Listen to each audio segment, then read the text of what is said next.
Bem-vindos ao Chicane Motores, um programa de adeptos para adeptos. Esta semana temos um programa bem preenchido, com as novidades do mundo do desporto motorizado e um convidado especial. Eu sou a Bruna Ribeiro e estamos mais uma vez com o Fábio Mendes. Olá a todos. E com o Pedro Mendes. Bem-vindos. E com o nosso, já não especial... Obrigado. Não, deixa lá. Carlos. Mota! Olá a todos. Olá, Bruna. Olá. Olá. Tiveram saudades minhas? Sim. Não. Ok, só o Carlos é que falou, tudo bem, pronto. Vamos continuar então, Pedro. Bom, para o programa 6 do Chicane Motores, temos como a Bruna disse, um programa bem preenchido. Temos o MotoGP, falaremos do TCR Europa com a prestação principalmente do Francisco Abreu. Vamos abordar o CPR aqui com o Carlos Mota. Iremos falar da grande vitória de Filipe Albuquerque no LMS. Abordaremos rapidamente o DTM e o GT Open. E depois, por último, teremos a entrevista ao nosso convidado especial. Que ainda ninguém disse, que ninguém disse quem era. Que se calhar posso apresentar. Mistério. Não, é melhor que seja o Fábio. Sim, estamos todos à espera que o Fábio faça. Ok, o nosso convidado de hoje já há muito deixou de ser uma promessa do desporto motorizado nacional e é agora uma certeza. Fez a sua formação nos Carros em Baltar, onde cedo começou a dar nas vistas e a ter sucesso, passando depois pelo Rallycross, onde também foi campeão, para ingressar em 2014 na Velocidade, onde foi campeão em Sport Protótipos C3, vice-campeão nacional em 2015 e vice-campeão ibérico em 2017. Falamos, senhoras e senhores, de Rafael Lobato. Olá a todos. Rafael, muito bem-vindo. Muito obrigado. Obrigado por teres aceito o nosso convite e parabéns pela tua coragem por vir até aqui. Por ser o primeiro. Ora, é essa. A provar que afinal isto realmente existe, não são só quatro marmanjos aqui metidos numa sala. O Rafael... Desculpa. 4 marmães e 3 marmanjos uma lady. Okay. O Rafael vai ficar connosco. Rafael, tens toda a liberdade para comentar e para dizeres o que bem entenderes. Vamos começar então pelo MotoGP. Ora, então no MotoGP foi uma batalha dura em Aragão, com Marc Marquez a levar a melhor à frente de Andrea Dovizioso e Andrea Iannone. Marquez pareceu sempre mais forte no GP de Aragão, mas ainda assim teve de se defender dos ataques do homem da Ducati e da Suzuki. No sábado tinha sido Jorge Lourenço, o mais rápido da qualificação, mas na primeira curva da corrida de domingo, o espanhol caiu e perdeu a oportunidade de lutar pela vitória. Lourenço, muito enervado, na conferência de imprensa, colocou a culpa da sua queda em Marquez, garantindo que, ao abrir a sua trajetória, o levou para a parte mais suja da pista e isto fez com que caísse. Marquez não foi sancionado, mas os ânimos entre os dois futuros companheiros de equipa estão acesos. Bom, Muito rapidamente, a corrida foi discutida entre Marquez e os dois Andrea. Aqui há que destacar o Iannone com a Suzuki, conseguiu um belíssimo pódio. Mas realmente a corrida ficou marcada pela primeira volta, logo na primeira curva, por esta queda do Lourenço, que ainda se magoou e está um bocado em dúvidas para o próximo Grande Prémio, mas que realmente ficou mais enervado do que acho que devia. Pelos vistos as coisas já estão melhores entre os dois. A Honda possivelmente deve ter alguma coisa a ver com isso, já que eles vão ser os dois colegas de equipa na próxima época. Não acho que tenha sido a culpa de Marquez. A partir daí a corrida foi entre os três. Marquez levou melhor, sem dúvida. O melhor em todo o fim de semana. O melhor foi a queda do Lourenço, sim. Okay. Pelo menos marcou a corrida. A corrida e não só. Não só. Ok. Ora, no campeonato segue então Marc Marquez na liderança com 246 pontos, com Andrea Dovizioso em segundo com 174 pontos, enquanto Valentino Rossi é terceiro com 159 pontos. Miguel Oliveira, na Moto2, teve mais uma pobre qualificação, apenas conseguindo o 18º posto da grelha para domingo, enquanto a pole position foi conquistada pelo seu companheiro de equipa, Brad Binder. Francesco Bagnaia foi o quinto melhor qualificado na sessão, colocando-se na grelha bem mais à frente que Oliveira.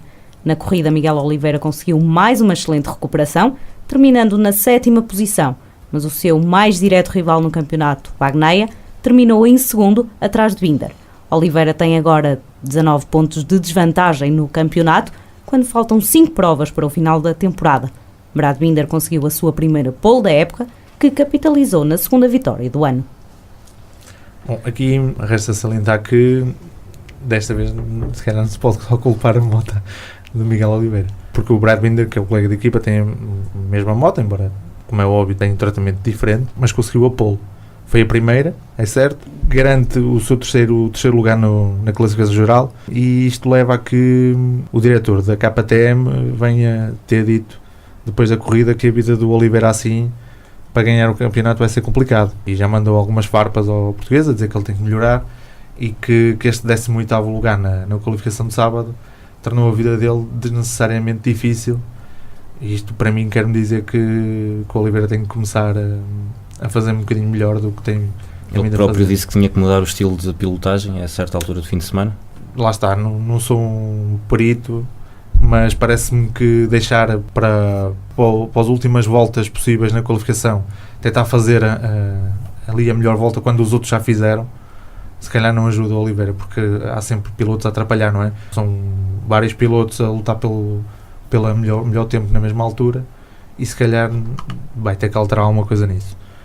Lá está, é muito difícil agora estar a defender o Oliveira quando tens o colega de equipa dele a conseguir uma pole, a sair da pole e vencer, e neste caso o Oliveira agora tem 19 pontos de diferença, o que já torna um bocadinho difícil. Já é significativo. Ainda faltam 5 grandes prémios, se não estou em erro, mas mesmo assim já começa a ser um bocado mais difícil, até pelo Bagnaia está sólido.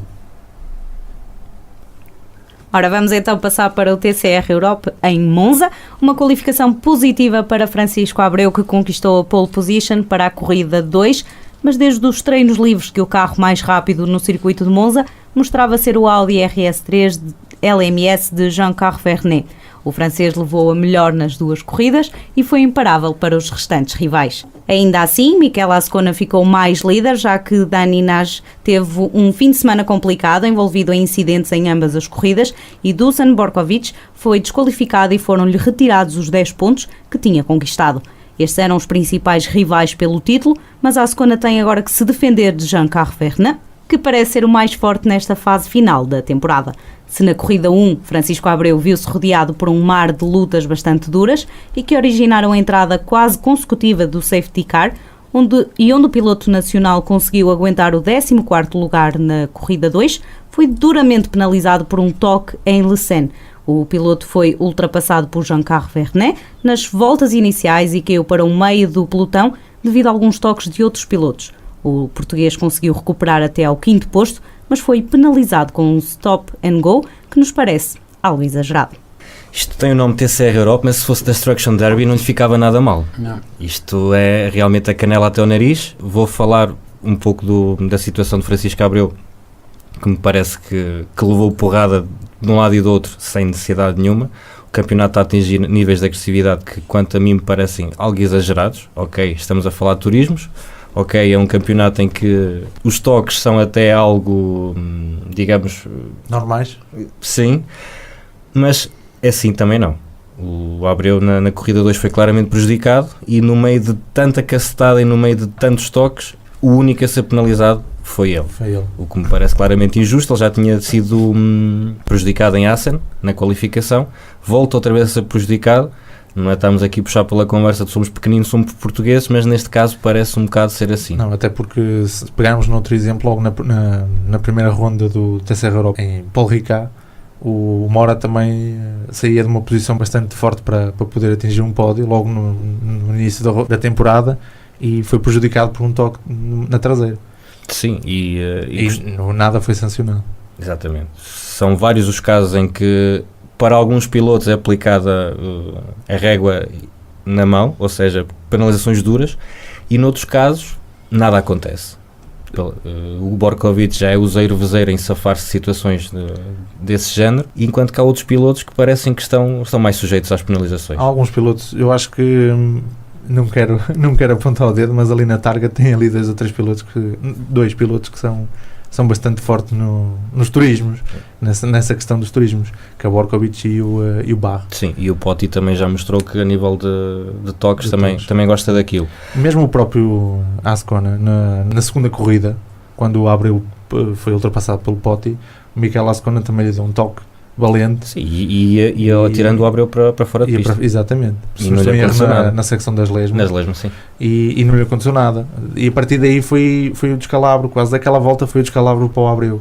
Porque depois viu-se envolvido no meio do pelotão, que aquilo são bastantes pilotos, também a lutar por cada pedacinho de pista, e o azar dele foi ter batido porta com porta com o Lessene e ele ter perdido o E controle. dizes bem, porta com porta. Exatamente. O Ascona dá na traseira do Abreu, nada acontece, porta com porta, vai fora, stop and go 10 segundos, Acho que é exagerado. claramente um exagero.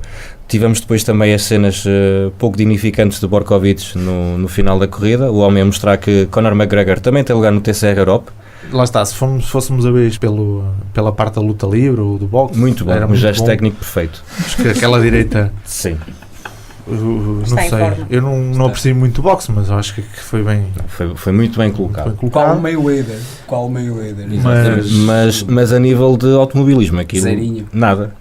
É feio, não se faz.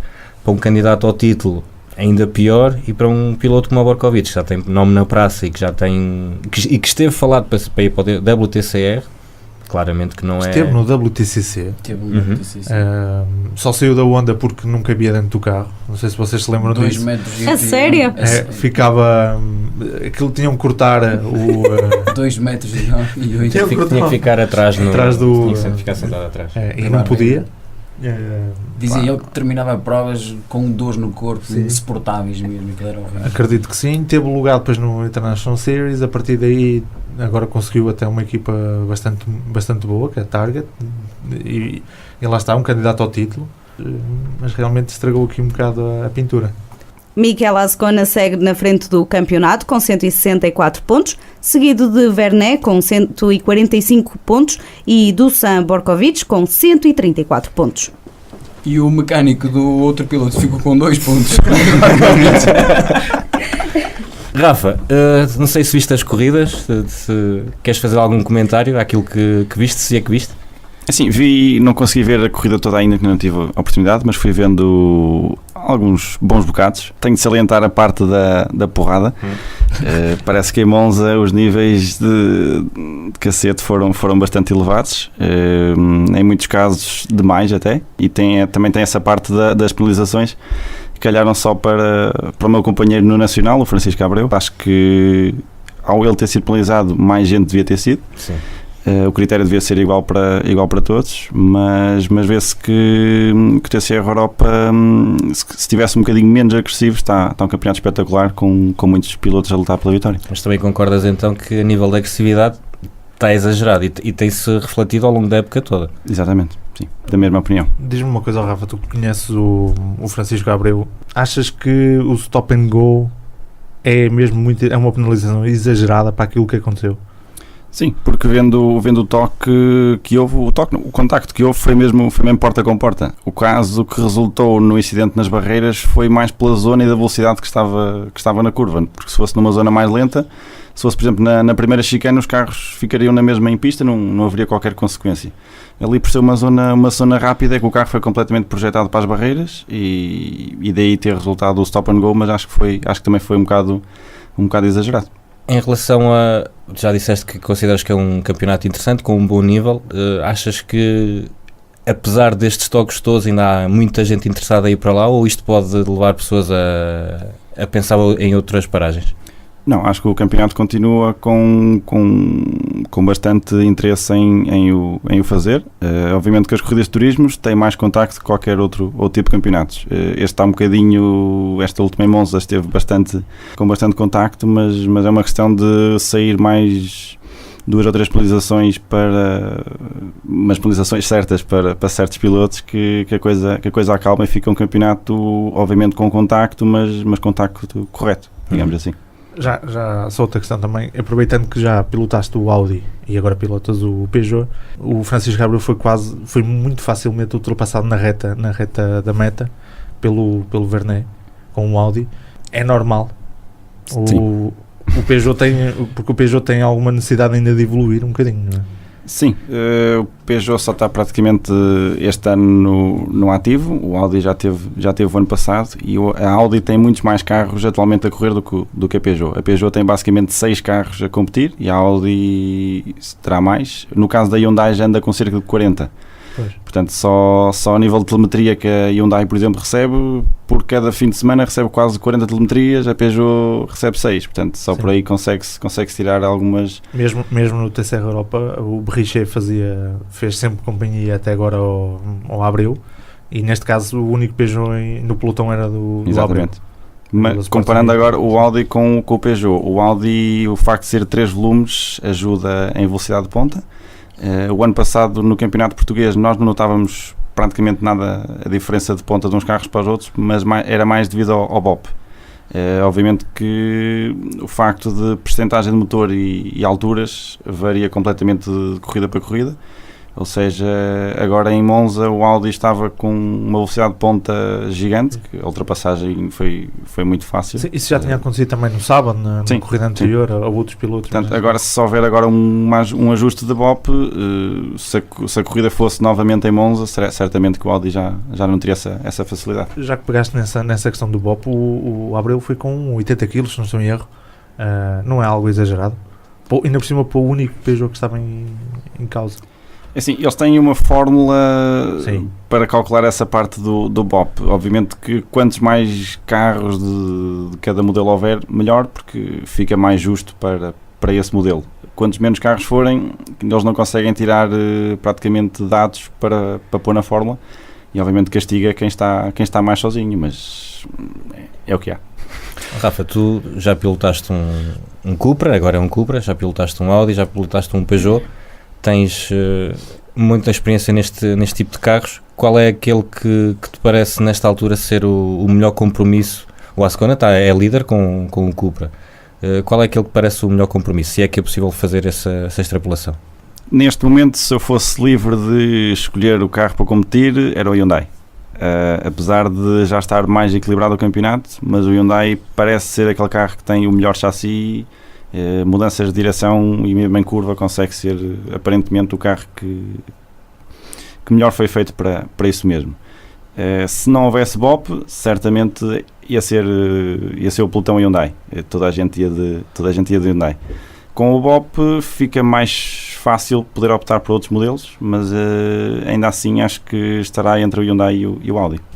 Ora, vamos então passar para o CPR, Rally Amarante Baião. A penúltima prova do Campeonato de Portugal de Rallys foi renhida até à última especial. Nas ruas dos concelhos de Amarante e Baião, os pilotos do CPR fizeram as delícias dos muitos adeptos que marcaram presença em mais uma ronda do Nacional. João Barros, que se estreou nos comandos do Skoda Fabia R5, saltou cedo para a liderança do rally, tendo tido a maior diferença de tempo para o segundo classificado, José Pedro Fontes, no fim da secção da manhã de sábado. Tinha mais de 5 segundos de diferença, mas que um fulminante Fontes conseguiu anular nas últimas etapas do rally. Fontes anulou a desvantagem e passou para a frente do rally, tendo vencido por 5 segundos de vantagem para Barros.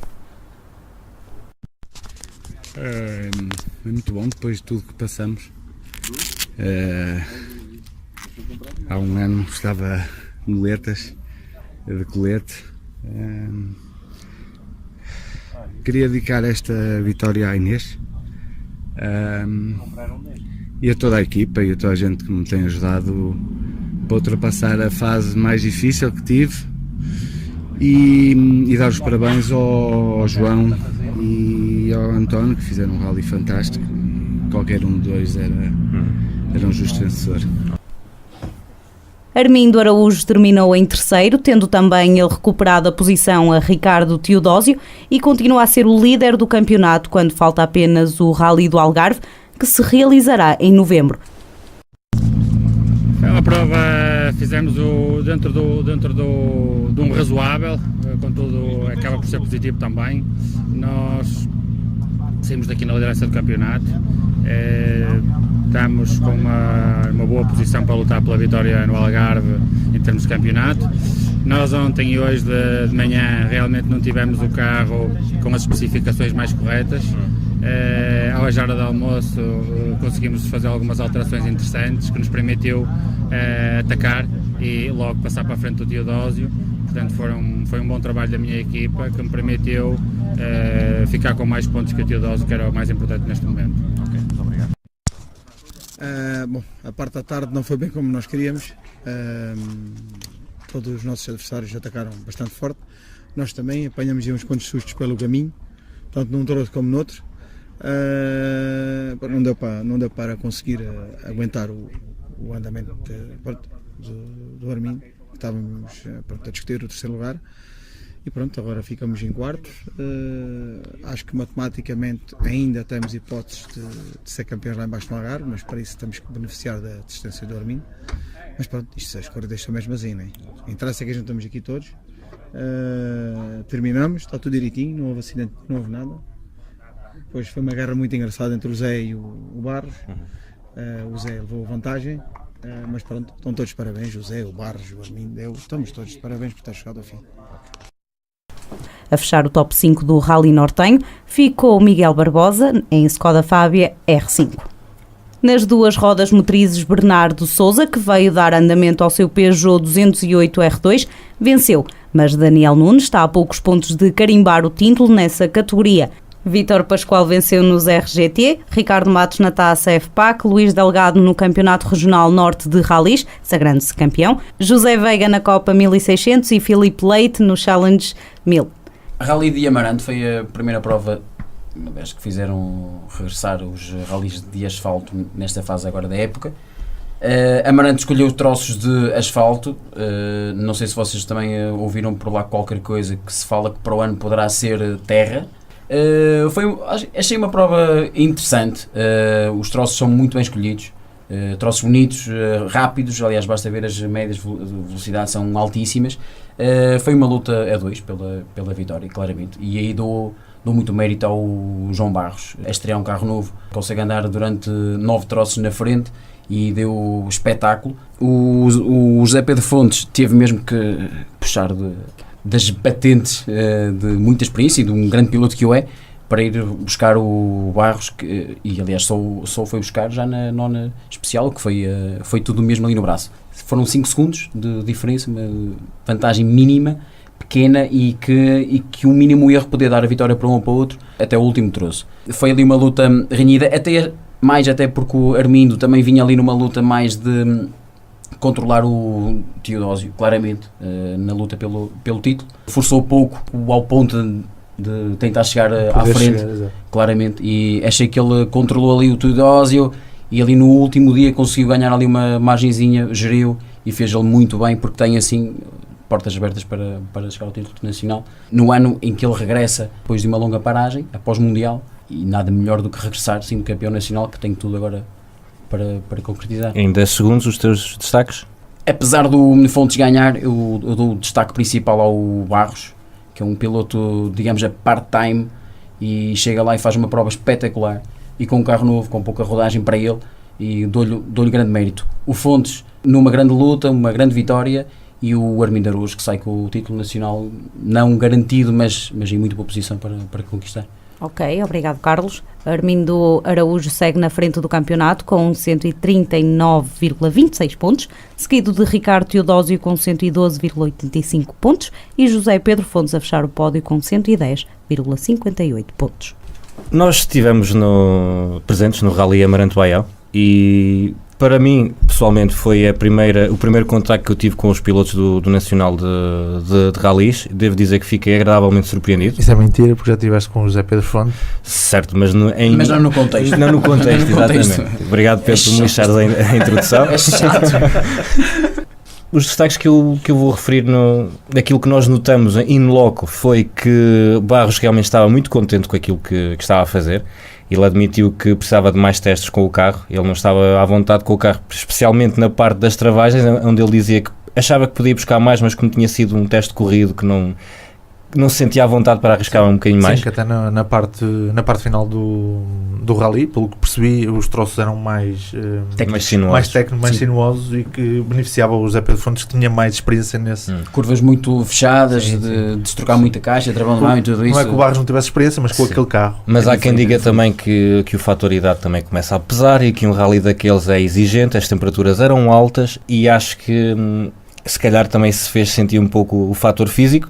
José Pedro Fontes é um homem que vem de uma lesão grave, mas que está fisicamente apto e mostrou que estava a 100%. Ele estava feliz com o resultado, fez questão de, como ouvimos, dedicar à Inês. O carro pareceu que está a melhorar. Ele próprio disse que o carro está a chegar onde ele quer, não está ainda ao nível do anterior. O carro já ganha provas, mesmo em campeonatos competitivos, como o próprio campeonato francês. Aliás, falamos nisso a semana passada. O carro é um carro feito para vencer. E com a chancela Citroën não espera outra coisa. Sim. É preciso dar-lhe tempo para crescer. Excetuando no Mundial. Exatamente. No Hyundai, reparamos que Armindo Araújo andou um bocado às cegas no primeiro e na primeira metade do segundo dia. Conseguimos ouvir que ele não estava contente com a afinação do carro. Sim, principalmente na parte da manhã. Exatamente. Sábado, com as pressões e com o camber, ali havia algumas... A equipa fez alterações e realmente na parte da tarde Armindo abriu o livro, deixou o Teodósio para trás, um Teodósio que estava fulo da vida, porque ele não sabia onde é que aquela malta estava a ir buscar o tempo que eles estavam a fazer. Ele dizia que o carro estava bom, que claramente era desconhecimento dos troços. Ele admitiu que havia troços certos sítios onde podia buscar mais, mas não conseguiu. Ele depois admitiu que não deu para mais. Destaque também para o Diogo Gago. Uma boa prestação, a meu ver. Ele na Super Especial teve ali um erro, creio ter sido o único erro que ele... Foi parar ao queimado ele. Que ele fez, porque de resto ele controlou, fez o rally que esperava, a tentar crescer, a tentar fazer o melhor possível e para mim nota positiva. Claramente, aliás, fica à frente dos Meireles. Exatamente. Claro que o Paulo Meireles tem menos cartaz do que o Pedro, mas o Pedro é um ex-campeão nacional e de facto o Diogo faz uma prova, fica na frente dele, mesmo com esse erro. Claro que os se, mas a verdade é que se não há esse erro, estava na luta pelo top 5 com o Barbosa. Estava muito taco a taco com ele. Falar em Pedro Meireles, o homem admitiu que foi uma prova para esquecer. Não conseguiu atinar. Aliás, do Skodas, creio que só o do Barros é que esteve assim mais ou menos em bom plano, porque tanto muito bom plano. O Teodósio não conseguiu andar ao ritmo dos da frente, o Miguel Barbosa também não, o Pedro Meireles também não. Se calhar o rally não seria ao jeito do carro, ou então a afinação terá sido... Se tiveste o Barros na frente durante 9 troços, possível. Mas o que me causou alguma estranheza foi o facto de nem o Barbosa nem o Meireles conseguirem encontrar o porquê. Eles chegaram ao fim do rally completamente às escuras e ninguém sabia dizer... Sabes também o facto de ter sido uma prova totalmente nova. Tu vais fazer o rally de Serras de Faf, os troços mais ano, menos ano, e muda coisas pequenas, mas é mais ou menos a mesma coisa. As notas estão lá, os setups ficam guardados, sabe-se mais ou menos mexer o carro. Era tudo novo. Era basicamente tudo novo ali. Um troço que nunca tinham corrido. Para se achar ali um compromisso com notas, com setup, acredito que tenha sido confuso. E depois também temos que ver que são rallies, se nós estamos habituados aqui a comentar rallies maiores, não é? O Campeonato do Mundo, estamos a falar de rallies que têm 22 troços e têm estruturas por trás que testam. Estamos a falar de Campeonato Nacional, além de ter menos troços, há menos teste. E os próprios pilotos não têm tanta possibilidade de estar, porque eles têm vida profissional que impede muitas vezes de... Nenhum deles é profissional, ou se calhar há um ou dois. Mesmo nem todos os troços devem estar disponíveis, não é? Para se ir treinando. Não podem estar sequer, nem sequer passar por lá, ou... Oficialmente, pois. Isso aí é pano para mangas. Oficialmente. Mas diz-me uma coisa, não achaste um bocado estranho, por exemplo, o Pedro Almeida, que não é um homem que costuma estar muito na frente, andou bem, que ter feito melhor que o Pedro Meireles? É assim, eu achei logo de início que o Pedro Meireles tem qualidade e tem capacidade e tem carro para fazer muito melhor. Acredito que existem dias bons, existem dias menos bons, existem 1001 fatores. Aliás, está aqui o Rafael, que é meu piloto, se calhar ele também tem conhecimento sobre a pista de Braga e também há de chegar o dia em que as coisas correm mal. Quantas vezes passaste já na primeira curva de Braga? Centenas de vezes. Também há de chegar o dia em que há de lá chegar e falhas. Não agoures. Mesmo. Por favor. É que senão depois a culpa é nossa. Não, mas simplesmente foi um rally mau. Não vou pela teoria de que os Skodas não eram um bom rally para eles. Sim, o Skoda, o R5, está provado que é possivelmente o melhor de todos. R5s. Vem agora aí o Volkswagen, está para sair, vamos ver também o que é que vem dali, pegando também um pouquinho por aí. Mas para já o Skoda Fabia é fantástico. Sim, acho que só foi mesmo o facto de correr mal ali para qualquer coisa, para alguém, mas não para todos. Para quem correu bem também foi para Bernardo Sousa, faz uma prova limpinha, espetacular. Tem novidades, não conta? Pois. A boa novidade é ele passar para o Nacional, não é? Mas a única coisa que eu... Desculpa, Pedro.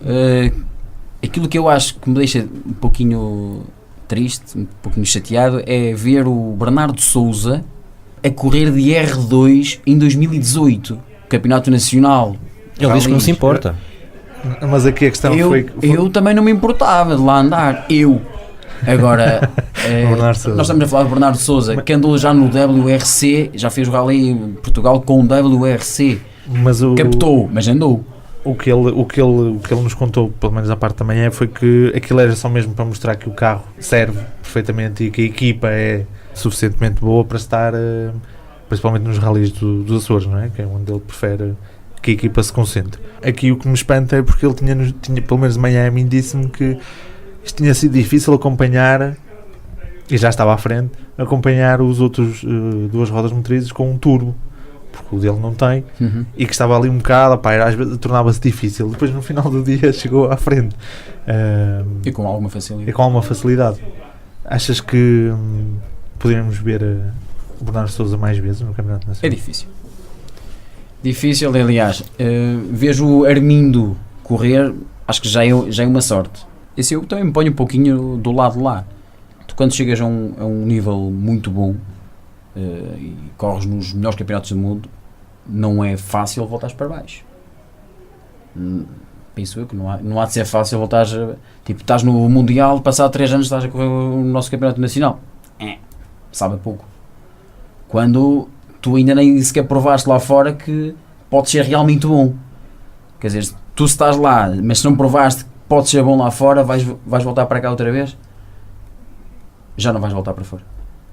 Ora, vamos então passar para o ELMS. Tivemos então finalmente motivos para sorrir. Filipe Albuquerque venceu a prova das 4 horas de Spa-Francorchamps. A chuva foi o grande destaque do fim de semana e condicionou os treinos livres e a corrida. Na qualificação, Jean-Éric Vergne fez a pole, mas Albuquerque ficou bem perto do francês.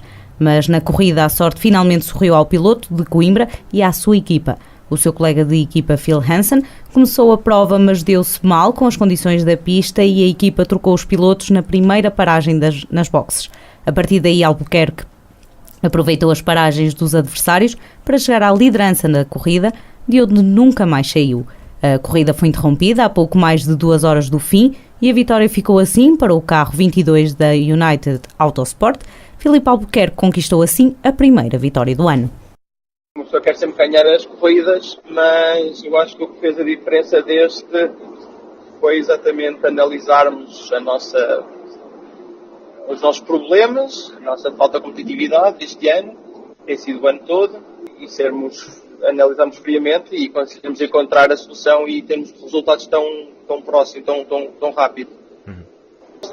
Foi um fim de semana atípico, mas o que é certo é que o carro estava muito mais, fazia muito mais sentido e estava muito mais contente com esta afinação do carro do que alguma vez tive este ano. Portanto, fiquei muito contente com isso. E aí estávamos muito mais competitivos e numa pista em que costuma ser também muito complicada para nós. Agora, estou também muito ansioso por Timão, não só por ser só por Timão, mas também para voltar a confirmar esta mudança para os Michelin e saber se realmente se foi só uma corrida que correu bem ou se de facto confirmamos o nosso andamento. Nos treinos livres choveu, nos treinos livres choveu e eu tinha feito o segundo melhor tempo, portanto estávamos muito, muito rápidos. Depois acabou por secar a pista, acabámos de ficar em 6º ou em 7º, mas foi devido a quem fazia a melhor volta no último minuto. E portanto foi um bocado confuso, mas o que é certo é que o andamento estava lá. E depois nos cronometrados confirmou-se, eu consegui fazer uma excelente volta e foi falado bastante no fim de semana, ao mesmo tempo foi bom, mas lá está, acho que não continuamos a ser o carro mais rápido da grelha, mas que faz mais sentido o nosso DG neste momento, faz para o que nós tínhamos tido na decisão das últimas corridas. e que estamos mais próximos dos da frente, sim, é verdade. Não foi nada fácil, não foi. A minha equipa fez uma estratégia espetacular, correndo mesmo muito bem, muito também por causa da falta de confiança que o Phil teve no início, mas correu bem a estratégia, foi uma decisão ótima da equipa, do engenheiro. Quando eu entrei em primeiro, consegui ter ali umas quantas voltas que consegui ter as minhas referências e começar a marcar o meu próprio andamento e a começar a abrir distância para os trás, que me fez com que eu me mantivesse, depois mesmo do próximo do meu speed stop, me mantivesse em primeiro, que foi muito próximo, mas deu. E depois foi um bocado, lá está, improvisar, porque havia momentos em que a pista estava bastante boa para andar à chuva, e havia outros momentos que sinceramente não se via nada. Na parte final chegámos a uma vez que não estava a conseguir sequer ir a fundo nas retas, porque o carro estava a entrar em aquaplaning a todo lado, mas estava ao mesmo tempo muito concentrado em dar o máxima distância para o segundo, porque o Phil ia entrar em seguir. Mas no final, como entrou o safety car, que foi bom, porque as condições já estavam mesmo muito difíceis para toda a gente, tivemos alguma sorte, porque estava quase a esgotar o meu tempo máximo de condução e foi bandeira vermelha e então salvou-me a corrida. Eu acho que foi um bocadinho isso tudo junto, de muitas horas de concentração, foi apenas 1h30, mas foi muita concentração e é bastante tenso nas retas. Normalmente uma pessoa descansa. Eu tive um papel importante na equipa nesta decisão de troca de pneus e foi um pouco a responsabilidade também de guiar a equipa para o que eu achava que era melhor e de continuar a motivar a equipa toda, que nós ainda vamos lá num ano está assim mesmo muito competitivo.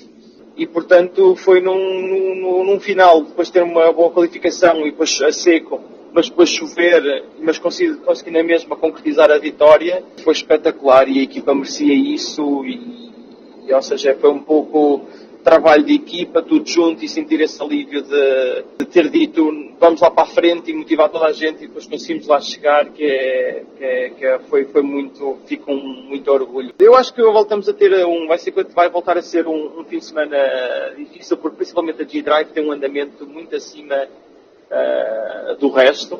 E depois mesmo na volta que eu fiz nos cronometrados estava à espera de ter feito a pole position e ele ainda conseguiu ser melhor e dar meio segundo ao segundo Oreca, que é incrível, e portanto eles têm muito andamento. Agora, eu estou curioso para Portimão para vermos qual é o nosso andamento. À partida de Portimão nós somos mais competitivos do que somos em Spa, portanto isso também é bom.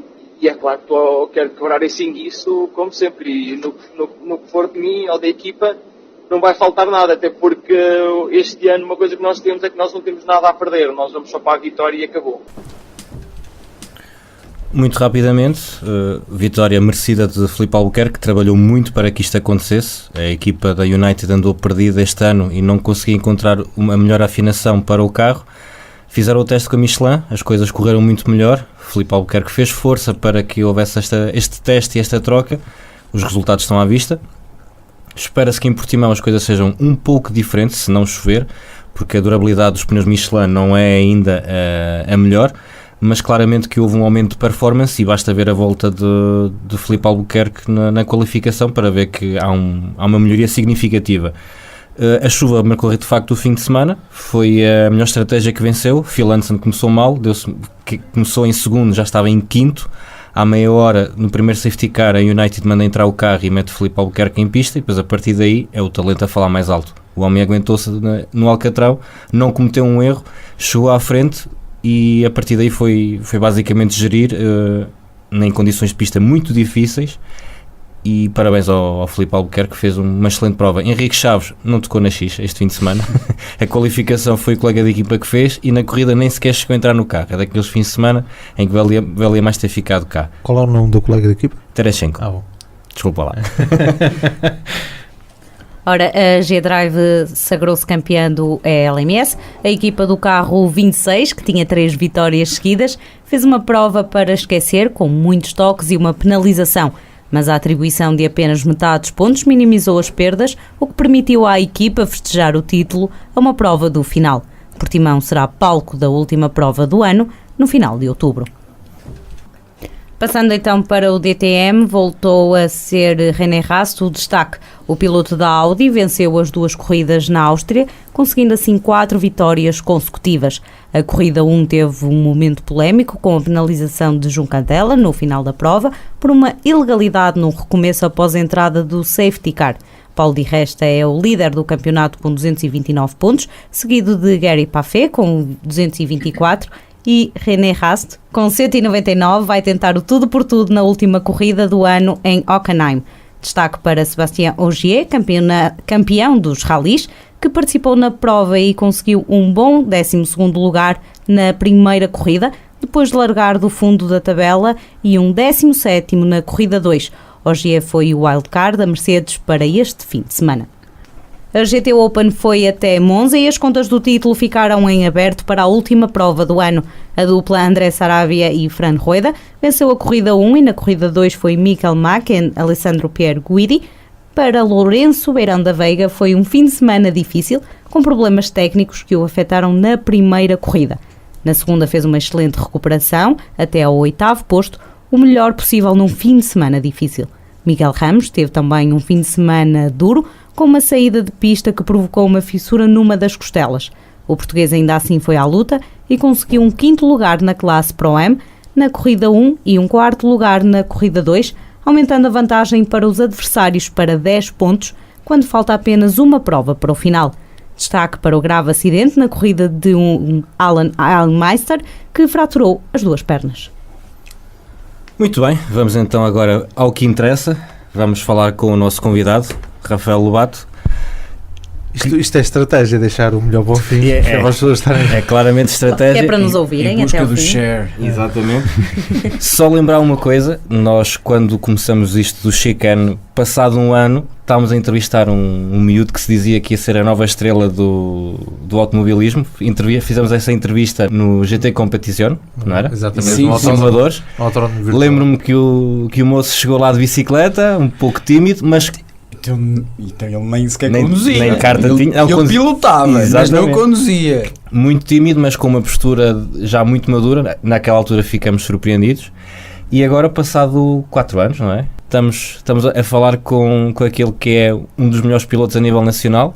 A nosso ver, um piloto já devia ter dado o salto lá para fora e mostrar-se em outros voos. Nestes 4 anos, qual é o balanço que fazes? Foram uns 4 anos de campeonato nacional, com vários tipos de carros. Fui campeão no primeiro ano com o Radical, no segundo ano com o Norma, faço o segundo lugar com o Pedro Salvador. O destaque o recorde de circuito de Vila Real ainda continua a ser meu. E depois vem os turismos, primeiro com o Seat, que agora se chama Cupra, o ano passado com o Audi e este ano com o Peugeot. A filosofia dos campeonatos tem mudado um bocadinho, começamos com os protótipos, agora temos com os turismos, mas acho que a qualidade continua cá em Portugal. O número não é por aí além, mas acho que somos poucos, mas bons. Uhum. Só para fazermos aqui um enquadramento, isto da paixão pelos carros começa quando? És tu que começas logo desde pequenino? É-te incutida pela família ou por amigos? Como é que isso começa?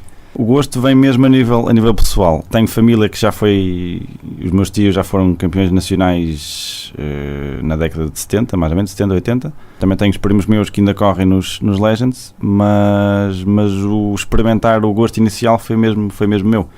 Eu com 8 anos fui aqui ao cartódromo de Vila Real um domingo experimentar. Já tinha praticado outros esportes anteriormente, mas não era bem aquilo que eu gostava, então decidi experimentar como outro esporte qualquer e fiquei fã. Tive dos 8 aos 12 na Escola Nacional de Karting em Baltar, fui campeão regional naquele caso. Onde ganhaste o cognome de Reloginho, não foi? Exatamente. Essa alcunha de Reloginho foi-me dita por um mecânico adversário, ainda por cima, porque e hoje em dia ainda continuo muito assim, felizmente, que nessa corrida em particular em Baltar estávamos ainda em treinos e eu fazia volta após volta dentro da mesma décima. E esse mecânico foi ter com o pai e disse que gostava que os pilotos deles fossem assim, porque eles mexiam alguma coisa no kart e viam realmente a diferença, porque no caso deles acontecia, mudavam pressão de pneus, às vezes uma volta a volta havia diferenças de 1 segundo, que não dava mesmo para comparar se tinha sido o piloto que errou ou se era o kart que realmente estava mau. E então no meu caso era muito mais fácil, que mudava ali alguma coisa, ok, foi o kart que mudou, para melhor ou para pior, mas sabiam o que é que era. Depois passas para o Rallycross, aí se calhar foi também, tu consideras que foi uma boa escola para ti? Já tínhamos falado sobre isso e achas que foi também importante para a tua carreira? Sim, eu fiz Rallycross dos 13 aos 16, sou o mais jovem campeão nacional de sempre, cá em Portugal, com 13 anos. Foi uma boa escola porque, assim, eu estava nos karts, mas não estava a gostar a 100% do que é que estava a fazer nos karts. Gostava de algo com mais tamanho, algo mais real, entre aspas. Então, carros. E aos 13 já se pode começar a andar com carros no Rallycross. E então dei o salto, experimentei, adorei o facto de ter asfalto e terra dentro da mesma pista. E o que é certo é que dá-te, neste caso agora para a velocidade, dá-te um controle do carro ligeiramente melhor. O facto de ter estado antigamente, quando estava a aprender a conduzir, andar em terra, o escorregar do carro, era um escorregar, mas tinhas que andar para a frente na mesma. Tinhas que no fundo fazer aquele deixa escorregar, mas temos que ser rápido no fim. E agora em situações de velocidade não convém escorregar, mas caso ele escorregue, vais buscar a escola de trás e consegues controlar minimamente para o pôr a andar para a frente também, e ajuda em certos casos. E se fosses para o TCR Europa, estavas habilitado a andar lá no meio do pelotão. Exatamente, podia fazer ultrapassagens por tudo o que era lado, que eu estava habituado. E mesmo a levar toques nas escapatórias, a parte da terra. Sim, o contacto no Rallycross é talvez normal, exatamente, não há, obviamente que também há toques e toques, mas dentro é completamente aceitável. Mas toques. Tiveste sempre a vontade de ir para a velocidade, era esse o teu objetivo? Sim. Mas ainda acompanhas algo do Rallycross? Ainda tens curiosidade em ver? A nível de campeonato de Portugal estou praticamente afastado. Tenho amigos meus que vão ver de vez em quando, e é nesse caso que vou ver a malta, já não estou há algum tempo, vou ver que tipos de carros é que há também, mas sou sincero e prefiro ver as corridas do Mundial. São mais atrativas, não é? Temos máquinas. Exatamente. Depois entras para a velocidade, tiveste aquele primeiro ano no Radical, se eu não estou em erro, eras tu e Armando Parente. Mas depois vem se calhar a tua época mais importante, que é quando estás com o Pedro Salvador, um senhor do desporto nacional. Consideras que foi mesmo a tua época a época mais importante? Sim, acho que foi até o ponto mais alto da minha carreira até agora, no fundo, porque vinha de um ano em que fomos campeões nacionais, e no ano seguinte, com o Pedro Salvador, passei para a categoria principal do campeonato português, e foi sem dúvida um excelente professor, no fundo. Ensinou-me muita coisa. Os resultados que apareceram na altura e que têm vindo a aparecer também são devido a ele. Nós ainda hoje, não estou a dizer todos os dias, mas praticamente todas as semanas falamos, damos-nos perfeitamente. Fui ao casamento dele no ano passado, portanto as relações estão completamente tranquilas. Somos adversários em pista, mas passamos a linha de meta e somos grandes amigos. E ele próprio não tem problema nenhum a admitir o teu talento e fala sempre de ti com muita estima. E para um piloto com o nome do Pedro Salvador, para ti deve ser realmente um orgulho tremendo teres esse... Eu tenho o caso de estar aqui em Vila Real, quando começaram as corridas novamente, estar na bancada a vê-lo andar de Júnior, por exemplo. Exato. Tem essa parte boa, ainda nem sequer sonhava, nem imaginava que ia andar nas corridas, sendo colega de equipa ou adversário dele. E já estava na bancada a admirá-lo do lado de fora. Exato. E se formos a ver, a nível de colegas de equipa, tu tens tido colegas de equipa muito bons. Tiveste o Armando Parente, que é bom piloto, tiveste o Salvador, tiveste o César Machado, também um excelente piloto, o Patrick Cunha, se calhar foi aquele que terá facilitado a vida, não pela falta de talento, mas pela inexperiência a nível de tração à frente, pelo menos é a minha opinião, embora seja também um excelente piloto e sem nada a provar a ninguém. E este ano estás com o Francisco Abreu, que também é assim, tu no fundo tens estado com os melhores e tens sempre mostrado que estás ao nível deles, e isso também para ti é muito bom. Sim, eu desde que estou na velocidade, todos os anos mudei de carro, todos os anos mudei de colega de equipa e praticamente todos os anos mudei de equipa. Portanto, é toda uma revolução de ano para ano, mas não me arrependo dessas escolhas. Assim, de certa forma, também fica a saber um bocadinho como é que funciona ou cada carro, cada equipa. Consigo conhecer como é que são os adversários, neste caso. Este ano sou o teu colega de equipa, mas para o ano se calhar estamos a disputar o campeonato e daqui a 2 somos outra vez colegas de equipa. Não se sabe, hoje em dia há muito esse salto a salto. Mas não achas que essa falta de estabilidade também te pode prejudicar em alguma parte? Não. Se conseguirmos ter treinos, conseguirmos nas corridas sermos consistentes, acho que não é essa o facto de andar a saltar de um lado para o outro que... Porque, assim, os carros são muito parecidos hoje em dia. Muda praticamente a carroceria e o símbolo. Obviamente que há uns que foram se calhar mais desenvolvidos para isto, outros mais para aquilo, mas com o BOP de hoje em dia praticamente são todos equilibrados, portanto é um bocadinho insignificante qual é o carro que se está a conduzir. Mas acho que o mudar de todos os anos não tem sido mau. Não, porque se formos a ver, aquilo que te falta neste momento é o título e é aquilo que tens tentado ao longo destes anos, mas que não tem aparecido, e daí a minha pergunta se tem algum efeito, ou se sentes que ficando numa estrutura mais de que um ano poderias ter uma base mais sustentada para tentares isso. Tem muito mais a ver com o facto de não conseguir correr sozinho do que propriamente andar a saltar de um lado para o outro. O facto de, a nível de orçamento, não se conseguir arranjar aquilo que se queria, tem que se dividir carro, e o facto de se ter que dividir carro, andamos metade do tempo de que os pilotos que conseguem arranjar mais dinheiro o fazem. Nós basicamente andamos sábado de manhã uma vez, andamos sábado de manhã 20 minutos, à tarde temos a qualificação e fazemos uma corrida no domingo. E até daqui quase a 2 meses, andas 20 minutos, à tarde tens a qualificação, uma corrida no domingo, até daqui a 2 meses.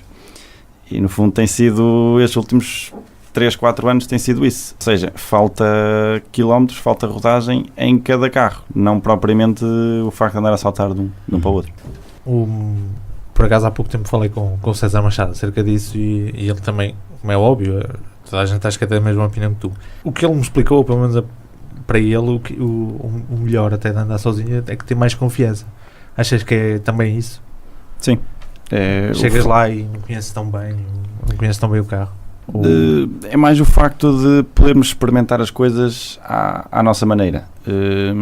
Ainda há 2 fins de semana tive o exemplo de que nós testamos na sexta-feira algumas coisas no carro, depois parti uma transmissão e não foi possível andarmos mais na sexta. O Francisco Abreu, quando andou no sábado, experimentou o carro e praticamente não reconhecia o carro, porque ele na sexta foi baseado naquilo que eu dizia. Obviamente depois também depende um bocadinho do estilo de condução de um para o outro. As afinações são mais feitas mais no meio do caminho. Os dois têm que se adaptar um bocadinho ao carro, porque se puseres para um piloto vai estar com resultados excelentes e depois o outro não vai ter tão bons resultados. E foi esse um dos exemplos que aconteceu há 2 semanas, que o Chico, quando foi andar no carro, não gostava da maneira que ele estava, e então pusemos outra vez um bocadinho no intermédio.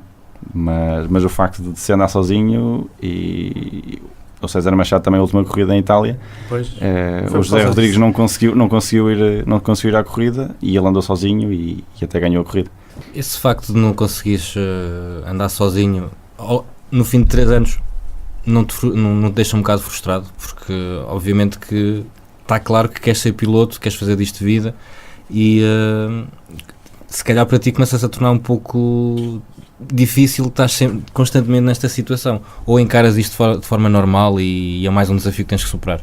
Assim, é um bocadinho, obviamente custa-me a mim, custa a toda a equipa que está à minha volta não conseguir o objetivo principal de cada ano, que é o título, e para conseguir se calhar será mais fácil correndo sozinho. Não estou a dizer que dividindo o carro é impossível, que como já disseste, eu também saliento essa parte, que tenho tido ao meu lado colegas de equipa excelentes, mas o facto de correr sozinho ajuda bastante. Vejo no fundo como um desafio. Até o meu pai no fundo diz-me o teu principal objetivo este ano não é o título nacional, é se superares o teu colega de equipa, em segundo lugar o título. Ou seja, vais mostrar que se corresses sozinho, em princípio chegarias ao título. Obviamente tem-te surgido outras oportunidades sem ser aqui o TCR em Portugal. Não sei se queres falar um bocadinho delas e se achas que essas oportunidades poderiam ter dado, agora olhando para trás, te poderiam ter aberto outras portas.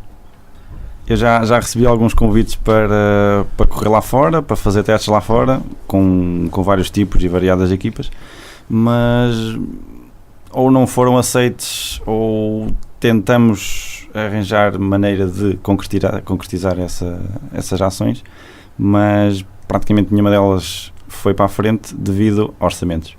É aquele famoso do convite pagante. É muito giro, mas custa na mesma, e o facto de, se calhar, eu não vejo bem a parte de... Não é que me tenha prejudicado, porque assim continuo na minha linha de tentar ser piloto profissional. Obviamente, se calhar, tinha aberto outras portas, mas vamos imaginar que até o teste não tinha corrido tão bem e fechavam 10.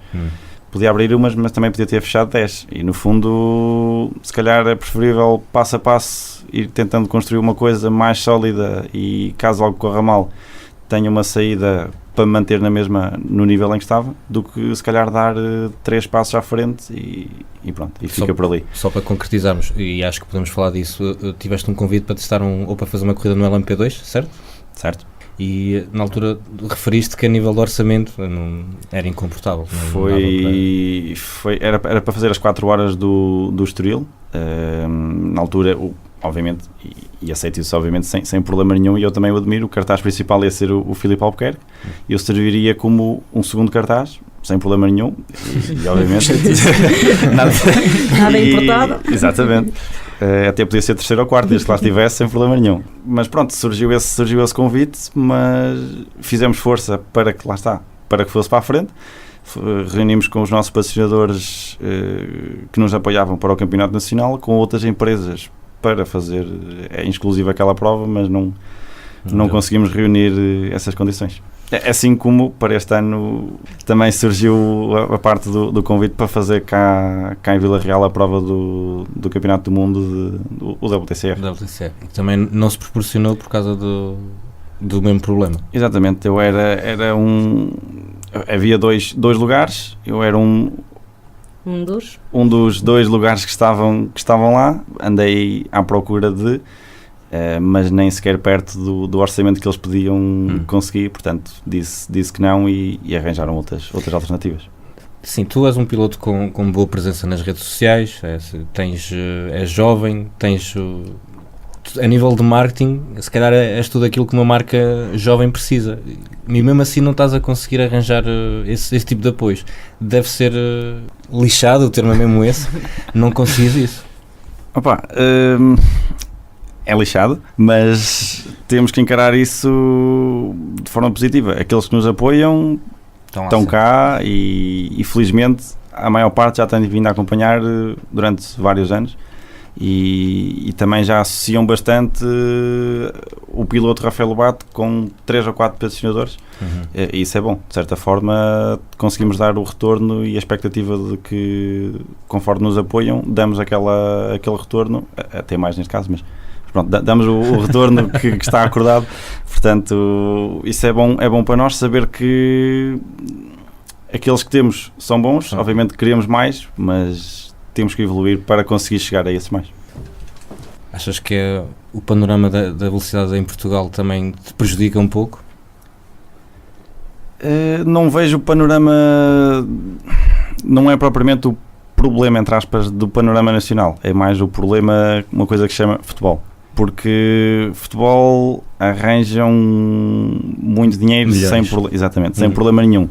Vais a qualquer outro desporto, agora falando do desporto em geral, queres arranjar patrocinador para surf, voleibol, hóquei patins, esquece. Sim. Não. Ou nem sabem o que é, não sabem datas, não conhecem ninguém, está tudo a leste. E basta ver que o Filipe Albuquerque e o João Barbosa ganham as 24 horas de Daytona, que é uma das provas mais míticas do automobilismo, e a não ser a imprensa especializada, pouco ou nada se falou. E o Marcelo, o nosso presidente, que Exato. gosta de fazer condecorações, esqueceu-se completamente, e na altura o Filipe Albuquerque também referiu isso. Mas calma, porque o CM chamou à capa este fim de semana por razões óbvias, que já vamos abordar também isso, mas chamou o desporto motorizado, nesse caso as motos. É sempre por causa disso, infelizmente. Mas em relação a isso, achas que a nível de desporto motorizado a nível nacional é um problema de mentalidades, é um problema só a nível de marcas? O que é que te parece, se tivesse que escolher uma causa para a causa disto tudo, qual é que escolhias? Dinheiro. É o principal, o número 1 é mesmo a parte do dinheiro, e a parte 2, mentalidades. Há muito campeonato cá em Portugal, cada um com o seu valor ou o seu destaque, neste caso. Obviamente cada um também tem o seu orçamento necessário para se conseguir correr, mas se calhar há pessoas que preferem correr em campeonatos abaixo para se divertir, e não tem problema nenhum, claro. Podem se divertir à vontade, mas escusam é de criticar os que estão a correr e a tentar fazer carreira disso. Há o caso da possibilidade de praticamente quem quiser pode correr nos TCRs numa categoria 2, por exemplo. Sim. E ninguém está a apostar nisso. Se calhar, numa forma de aprender, como eu fiz, eu o primeiro ano que corri, não fui para a categoria principal, fui para os radicais, sem problema nenhum, ganhamos, pronto, tem essa parte feliz, mas no ano seguinte, quando corri na categoria principal, o tipo de carros era o mesmo, obviamente com mais evoluções, mas tive o ano anterior a aprender pistas, a aprender como é que se conduzia aquele tipo de carros, a parte de saber como é que se faz resistências, aguentar várias voltas no mesmo segundo, neste caso.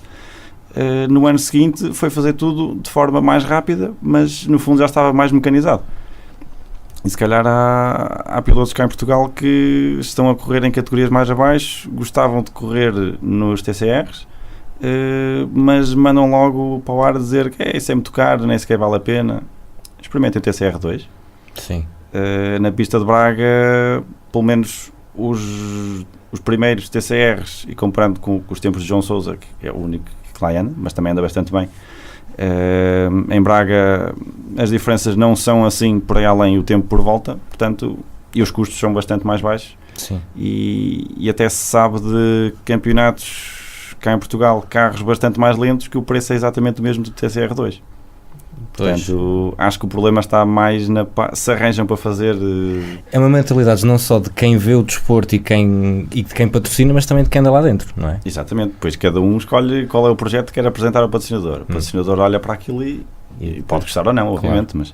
mas acho que se devia mudar um bocadinho a mentalidade cá em Portugal. Consegue. Desculpa interromper-te, mas achas que, por exemplo, se eu fosse um patrocinador, não seria mais fácil para mim apostar num piloto que, mesmo numa categoria mais, nos Legends ou nos Clássicos, fosse campeão de alguma coisa, de uma categoria qualquer? Porque há várias categorias dentro dos Legends.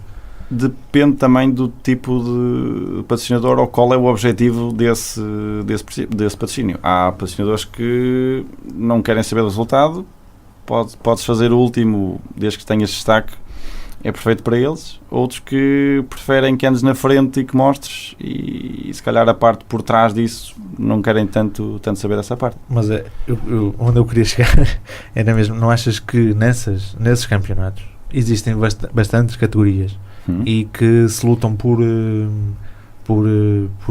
pela vitória nessas categorias, quando se calhar o foco principal deveria estar no campeonato de velocidade de turismos, que é o ponto maior da velocidade? Mesmo, por exemplo, o promotor dizer, ok, vamos acabar com metade destas categorias para nos focarmos principalmente no TCR, por exemplo, no TCC dar muito mais visibilidade.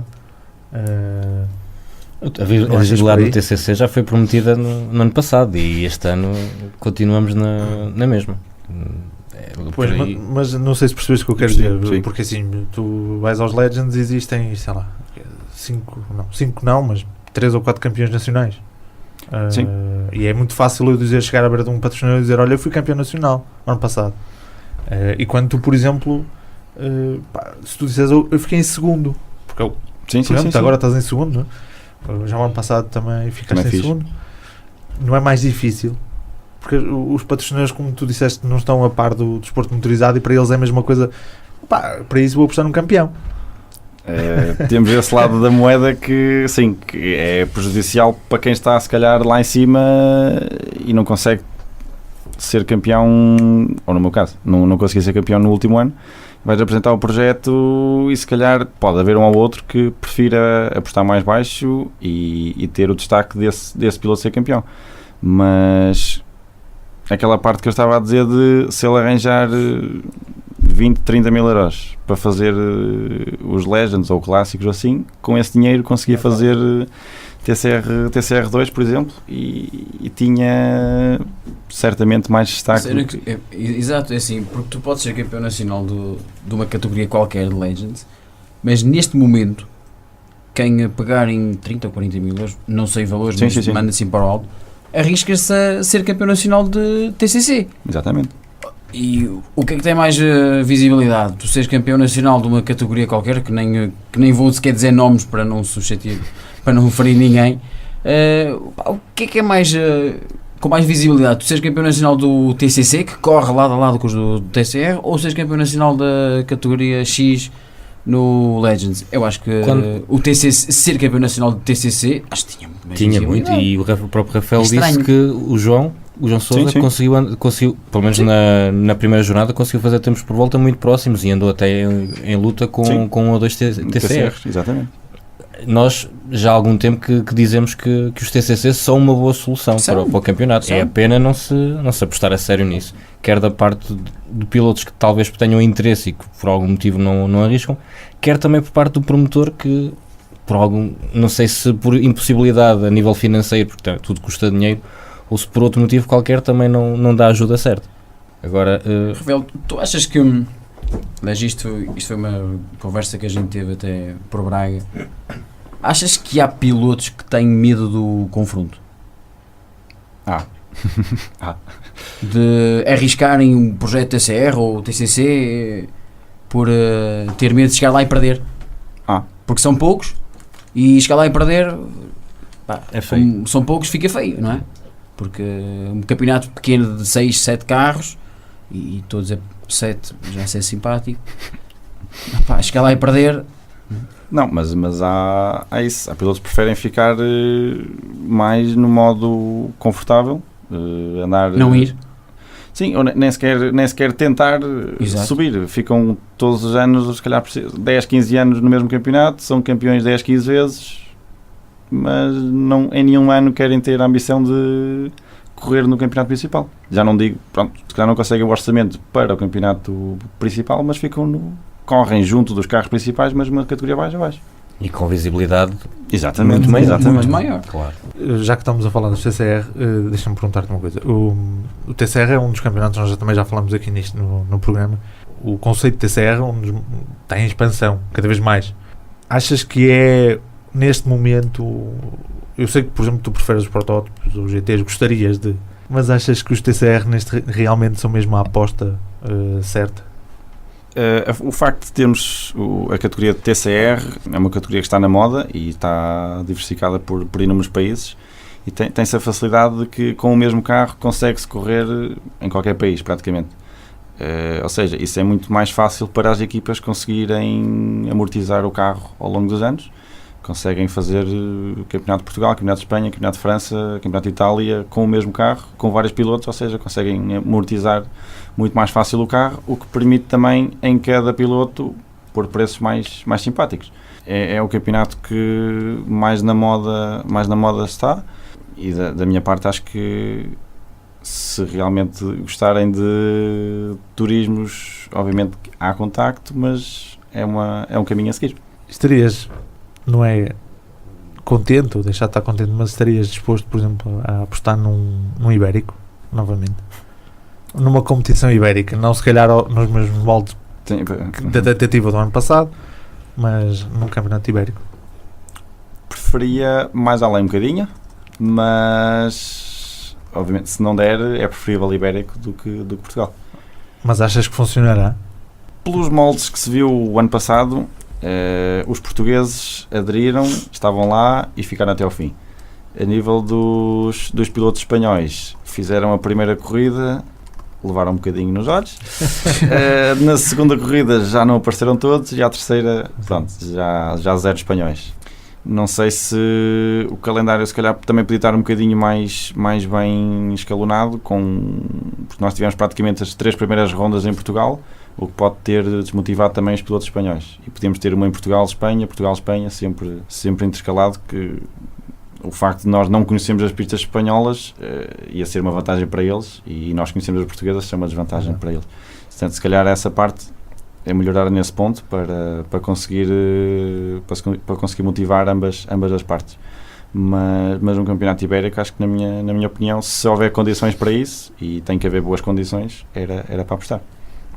Ora, Rafael também tem direito a uma pergunta, não é? Claro que sim. E lógico que não vamos falar de pista, por favor, não estou a brincar. Mas fala-nos um pouco daquilo que tu fazes fora da pista. Estudo aqui na UTAD, em Comunicação e Multimédia. Também saio à noite, também tenho amigos. Convém! Alguém tem que ver. Opa, também ando de bicicleta, não quero, com alguém daqui? Não vale a pena. Isso das bicicletas, já deu Queres falar sobre isso? Que mau exemplo. Opa. Mas fora das corridas, há muitas pessoas que pensam que há corridas todos os fins de semana, que nós só fazemos isto, andamos sempre de um lado para o outro. Não. Obviamente que há pilotos que o fazem, têm essa sorte, a meu ver, porque eu preferia ter corridas todos os fins de semana, mas... Não digas isso, estudar é bom. Exatamente. Não dês um mau exemplo. Incentivar o estudo. Está bem. Correr no WTCR também é fixe. Eu sei que isto é a Universidade FM, mas nem tanto. Desculpem. Quis dar aqui um exemplo, quis tentar... Sim, é porreiro e tal, mas... Pronto, esqueçam. Okay, consegues muitas borlas por seres piloto? Boa! À noite? Por acaso, na semana passada... E a cara dele? Por acaso, a semana passada correu bem, mas não me quero alongar muito mais. Não convém.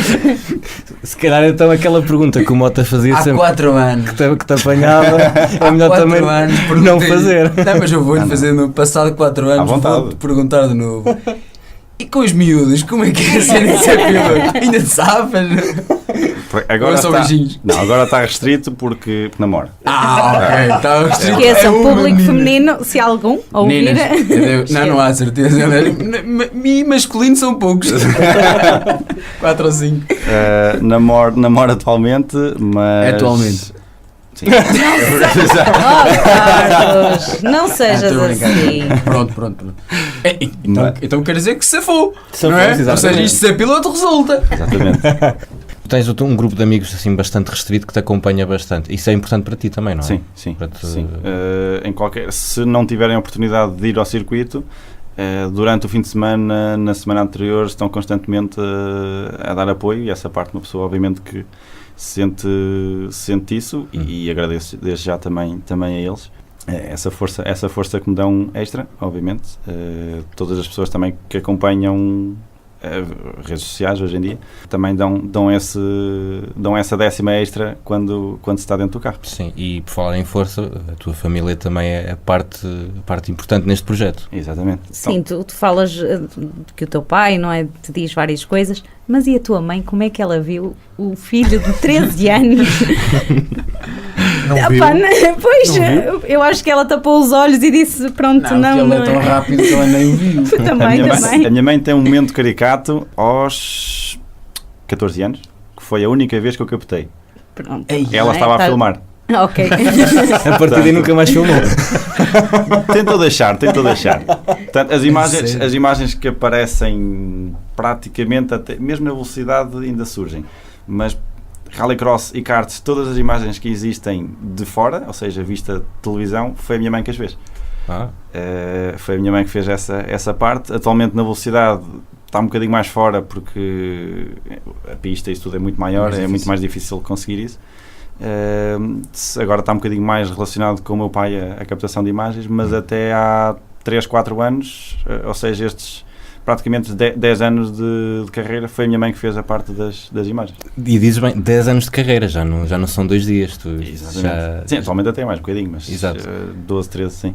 E 12 anos no desporto automóvel, se tiveres que dar um ensinamento aos miúdos que estão a começar, o que é que lhe dirias? Primeiro que comecem pelos karts, que é a base para tudo. É preciso também saber gostar da modalidade, ter calma mentalmente, porque também é muito fácil querer chegar à primeira curva do último para primeiro e não vale a pena, porque fica-se lá e não se vai a lado nenhum. É preciso também ter a parte de que ou se tem a sorte de ter família por trás com bastantes posses e vai subindo, ou no meu caso ter um conjunto de empresas que apoiam e que fazem essa parte de ajudar a subir na carreira. Mas obviamente que para se manterem no foco, não desistirem em 3, 4 anos, porque não é uma carreira de jogador de futebol, não é uma coisa que aos 30 anos está acabada.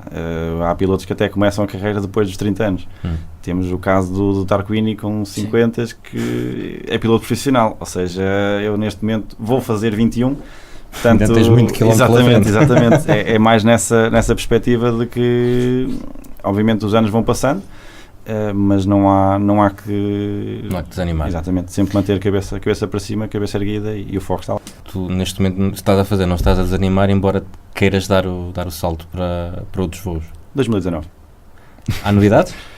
Não. Vai haver, é assim mesmo. Com esta cara a dizer que não, Maldravão. Não.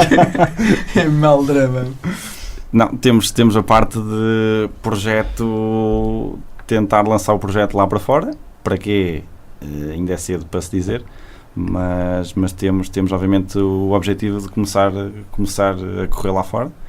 Vamos obviamente tentar reunir essas condições. Já se tentou para 2018, mas cedo se percebeu que não se ia conseguir, e então agora para 2019 estamos praticamente um bocadinho à frente de meio do ano, mas já estamos praticamente parados em 2018, pensar só em 2019.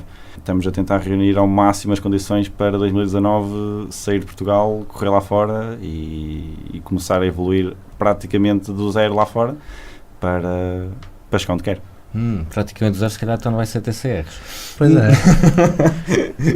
Não sejam assim, não deixem. Estamos a tentar se enganar-vos da boca. O nosso convidado incomodado. Só uma dica, aproveita porque o DTM agora estão a deixar que os campeões sejam não alemães. Exato, olha. Então vão pôr estrangeiros. Seria uma boa. Vou dar essa dica. Não, mas eu por acaso gostava de contar só uma coisa, não é bem uma pergunta, embora no fim bate uma pergunta. Este ano apercebi-me de uma coisa espetacular, que foi, eu já comentei isso com o Fábio e com outra pessoa amiga. Eu chegar a casa. Ele era teu amigo? Outra pessoa amiga, foi o Fábio e outra pessoa amiga. Eu chegar a casa no final de sábado, do fim de semana das corridas, e ter, estava cansado e tal, tinha a janela aberta de casa, e eu vi uns putos que estavam a brincar, que normalmente costumam estar sempre a jogar à bola ou então de bicicleta, eles a falar de corridas. Mas não estavam a falar de corridas no geral, estavam a falar de quem é que tinha ficado à frente, e o teu nome veio logo, e o Rafael Lobato, e o Rafael Lobato e tal. E eu vi putos, estamos a falar de putos de 8 anos, 8, 9 anos, a falarem do teu nome. Ok, que é em Vila Real, mas é um fenómeno. Sentes isso, principalmente nesse fim de semana? Sim. Que és um exemplo também de luta, não é? Porque toda a gente percebe que tu lutas bastante para estar onde estás. Sim, e sinto isso, obviamente, que no fim de semana, praticamente a semana antes e fim de semana, é sem dúvida o ponto alto do ano cá em Vila Real, e é aí onde sinto claramente, às vezes até um bocadinho, não é demais, mas não consigo dar atenção a toda a gente que tenta a proximidade ou manda mensagem, e demoro um bocadinho a conseguir responder a toda a gente, e tento fazer a parte de não ser aquele obrigado porque sim, mas perceber qual é a opinião da pessoa e ser sincero com as pessoas.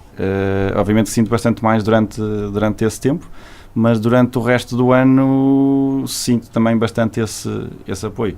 É um apoio constante ao longo de todo o ano, o reconhecimento também, e de certa forma é aquilo que nos diz que estamos a fazer um bom trabalho, estamos no caminho certo, e se calhar há 3, 4 anos atrás não se pensaria que já se estava assim. Portanto, acho que... Porque o público em Vila Real, para além de mais conhecedor, se calhar, do que noutras zonas do país, de velocidade principalmente, é bastante orgulhoso naquilo que consegues fazer. Sim. Acho eu, pelo menos, visto assim de fora. Sim. O feedback que eu recebo também é nesse sentido, mas obviamente vamos tentando melhorar, e nós é como se fôssemos os artistas aqui no fim de semana, e tentamos dar um bom espetáculo para o público que nos está a ver. Rafa, se tivesse que eleger o ponto mais alto da tua carreira e se calhar o ponto mais baixo, qual é que escolhias? Se calhar o ano do Norma, com o peso Salvador, não só pelo facto de termos andado o campeonato todo na frente, mas também por ter sido um dos carros que mais gostei de guiar, e ainda acrescentar também o recorde no circuito cá em Vila Real, que ainda dura ao longo desses anos, apesar das alterações estarem para mais rápido o circuito, ainda não conseguiram bater o tempo. Desceu-te aquela perda do título assim na última com um problema de caixa que ninguém sabe como é que foi. Incrível.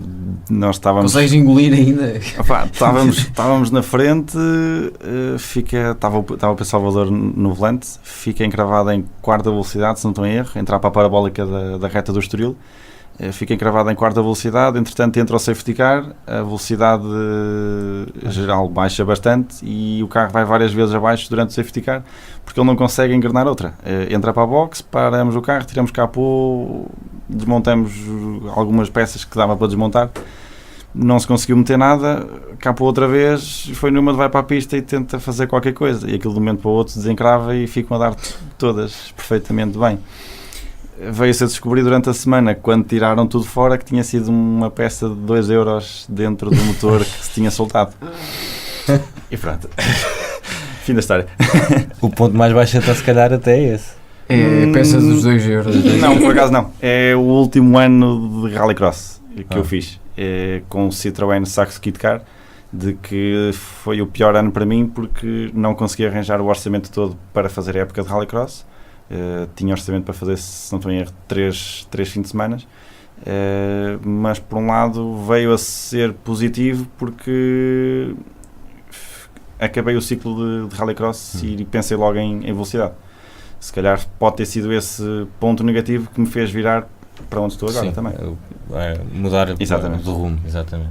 Uma questão, trivia. Bife mal passado ou bem passado? Não. É só para saber se este jovem ouve os nossos programas.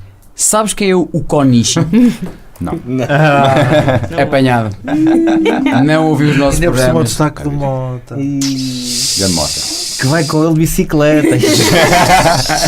Já foi, agora já não. É esse o problema. Então vou ter que pôr uns espelhos na bike agora. Se vejo o Rafael ao fundo, ele vai lá ao fundo. Ei, que boca. Estou a brincar. Este rapaz andava muito bem. Tinha um futuro brilhante. Na bicicleta. Nós preferimos que ele se mantenha nos carros. Sim. Pronto. Da nossa parte, Rafa, resta-nos desejar-te a maior sorte do mundo. Sabemos que tens qualidade, tens claramente qualidade para outros voos, e que 2019 seja um ano de novos campeonatos, novas conquistas, e se ainda estivermos aqui, talvez venhas e já conheças o Konishi nessa altura. Para a semana vais ter uma sorte. se não te expulsarem daqui até uma semana é uma sorte. Já disse, depois vamos gravar cassetes. Exatamente. Muito obrigado.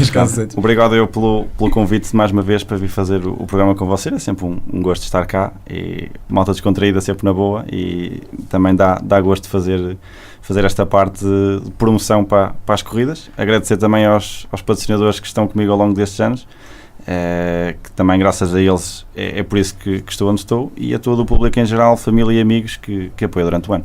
Ora, está então agora na hora da agenda deste fim de semana.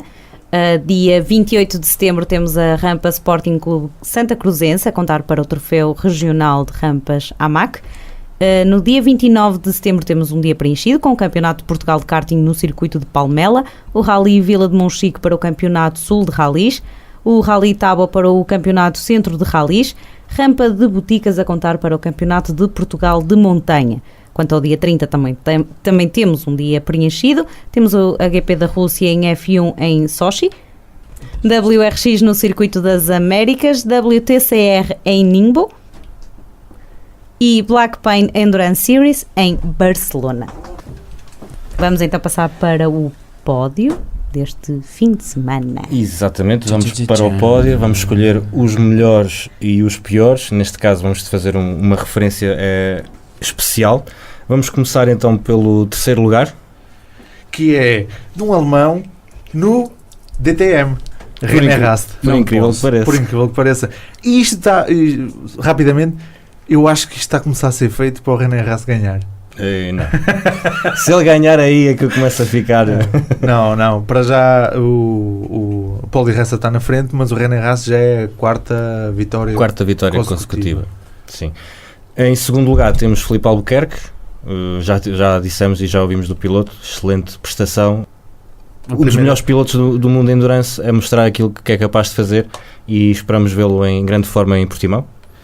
E no primeiro lugar temos o vencedor do Rally da Amarante Baião, José Pedro Fontes, que ainda se mantém na luta pelo título, embora seja um bocado complicado, mas fez uma recuperação fantástica durante o fim de semana, durante sexta e sábado principalmente, e conseguiu ganhar o Rally ao João Barros, como já falamos anteriormente. Exatamente. Para o drive-thru, ninguém vai cair do sofá de espanto. Temos Borkovic. Eu acho que isto está a começar a ser... Eu acho que eles estão a ser os pilotos vão ser afetados por nós. Porque a semana passada foi o piloto de Moto 2, não é? Que apertou lá o travão. Sim. Agora é o do Sam Borkovic, que apertou o tipo de travão no tio do Ascona. Exatamente. E deu uma grande à direita. Assim mesmo na cara. Falei muito que ele espera lá fora. o anão mais conhecido do desporto motorizado, não é? O homem tem 2,5 m. O anão, exatamente. E agora uma referência a um incidente que infelizmente aconteceu no circuito do Estoril no fim de semana passado, a morte do piloto Sérgio Leitão no Campeonato Nacional de Velocidade. Infelizmente estas coisas ainda acontecem no desporto motorizado e irão acontecer sempre. É um desporto do qual gostamos muito, mas que tem perigos. Resta-nos dar as condolências à família e aos amigos. Pronto, vamos então desanuviar agora um bocadinho aqui e vamos para o destaque do Mota. Pão. Olá! Estão boazinhos? Ele até muda a voz. Esta semana, amigos, vamos falar de... Adivinha? Konishi? Não é do Konishi e não é do Kartikeyan, mas é de Fórmula 1. Não pode. Agora quero ver é essa vossa cultura a nível de Fórmula 1, senhores especialistas, não sei o quê. Isto é sério. No passado dia 22, ou seja, compativelmente com este fim de semana passado, aconteceu em 1996 o último... Alguém sabe? 96? Sim. O que aconteceu no dia 22 de setembro de 96? Vocês não sabem? O último GP em Portugal? Exatamente. Quem ganhou? Damon Hill? Não. Zhou. Não foi Damon Hill? Não. Damon Hill faz segundo lugar. Então, foi o colega da equipa dele? Foi o colega da equipa dele que era o... Mick Hakkinen. Não.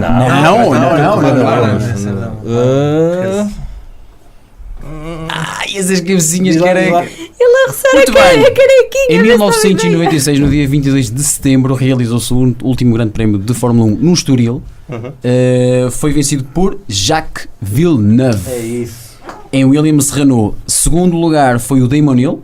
E sim, também em Williams. Damon Hill que seria campeão mundial no fim de semana seguinte, na Austrália, penso eu. Sim, acho que sim. Foi em Melbourne, penso. É provável. Penso que sim. Antigamente era um dos últimos. Acho que sim. Era. Ou era isso, ou foi Suzuka, mas acho que foi... Eu acho que foi na Austrália, mas também não vou teimar. Terceiro lugar ficou Michael Schumacher. Em terceiro lugar, sabem quem era o colega do Schumacher nesse ano, na Ferrari? era o Eddie Irvine. Ai, que personagem, é verdade. Eu fui buscar isto. É verdade. Que Foi o Eddie Irvine que nesse fim de semana também não esteve mal, foi 5º lugar. Na 6ª posição foi o Gareth Berger, no Benetton Renault. E sabem quem é que ficou em 16º lugar, a 5 voltas do vencedor? Konishi. Não foi o Konishi, também não foi o Kartikeyan, foi o... Vocês sabem, caramba, Pedro Lamy. Pedro Lamy, pois. É 5 voltas? É 5 voltas, não sei se ele parou pelo caminho. Nessa prova... Quando um copo de vinho alentejano. Mika Hakkinen abandonou na volta 52, bateu. Jos Verstappen teve o motor partido na volta 47. Pedro Diniz, um brasileiro que andou lá há alguns anos, também levava calendário. não era fraco e ele ficava depois disso. No Ligier Mugannoda bateu na volta 46. E Rubens Barrichello foi o primeiro que abandonou na volta 41, também ficou parado. Esse ano o campeão mundial, digo já, foi Damon Hill. Estou a abrir aqui a página para vos dar mais dados sobre essa temporada, em que o nosso Pedro Lamy tem o melhor resultado, um 9º lugar. Exatamente. Infelizmente deu 0 pontos, porque na altura pontuavam só 6 carros, só eram de 6. E fica aqui este registro. 6 porque eu pesquisei. Porque se eu não tivesse pesquisado dizia 8. Estoril desde então nunca mais recebeu a Fórmula 1. Isto também para... Isto é o tema de... Eu por acaso vi... por acaso, mas é que foi mesmo por acaso, e lembrei-me logo de quando falamos do nosso panorama e da nossa pista que nós temos lá abaixo no Algarve, que é das melhores pistas do mundo, e envolvidos 22 anos, nós continuamos sem Fórmula 1 e com uma das melhores pistas do mundo. Eu acho que aquilo era muito simples. Aquilo era muito simples. Era pegar numa equipa de Fórmula 1 e dizer: meus amigos, venham cá testar só ao meio-dia. Eles sabiam gostar tanto daquilo que eles voltavam. Testaram já. Mas não, penso que foi o Pedro de la Rosa com um Ferrari. Não, mas isso não foi um teste, isso foi, sim, foi um dia para clientes com mais dinheiro e que foram lá dar umas voltas. E sabes o que o Pedro de la Rosa disse? Que não gostou daquele circuito, tinha curvas muito cegas. Oh, cego é ele. É sério? Mas também estamos a falar de Pedro de la Rosa. Estamos a falar de Pedro de la Rosa. Curiosamente a Toyota veio destacar este ano para o WEC e os engenheiros gostaram da pista. Gostaram da pista porque a nível de asfalto aquilo tinha uns ressaltos que a nível de fiabilidade era um bom teste e os pilotos também ficaram agradados com a pista. Pronto, e era este o meu registro desta semana. Acho que é um bom registro de memória e está provado que vocês são fraquinhos a nível de Fórmula 1. Zerinho, mas aqui é nada. Olha-me, Fábio, mas tu disseste bem, não era a Austrália, era mesmo no Japão, onde Damon Hill sagra-se campeão mundial no fim de semana seguinte, precisamente. Sim, senhor. Não sei afinal não é mal de todo. Não estás mal de todo, Para a semana a mais. Ok. Ou não? Chegamos então ao fim. Ai não, o Pedro diz. Vocês lembram-se quando o Lamy, acho que foi em 94, na Austrália? Os 2 peões. Os 2 peões que ele fez. Não fales nisso. Não fales nisso. O homem é bom piloto, não digo o contrário, mas é cómico. Sim. Eu já vi várias vezes o vídeo e ainda bem que ninguém que o lá pôs descobriu que ele era português. Mas é cómico. Lembro-me agora por causa das 6 voltas, não é? Ou 5 voltas. 5. Mas ele teve nesse vídeo, em 30 segundos dá 2 voltas de avanço. Espetacular. Um abraço para o Pedro Lamy. Ai, agora está a ouvir. E que para a semana te vai ouvir ainda mais. Ora, chegamos então ao fim deste nosso programa. Quero agradecer, antes de mais, ao nosso convidado, Rafael Lobato. Obrigada pela tua presença. Obrigado eu. Ao nosso não especial Carlos Mota. Obrigado, não especial Bruna. Aos menos especiais eu disse também Fábio Mendes e Pedro Mendes. Obrigado. E eu muito menos, tchau e adeus. E até para a semana. E obrigado por estar de volta. Foi um bocado seca sem ti. Estou contente por estar de volta. Já perdemos uma pessoa que eu dia.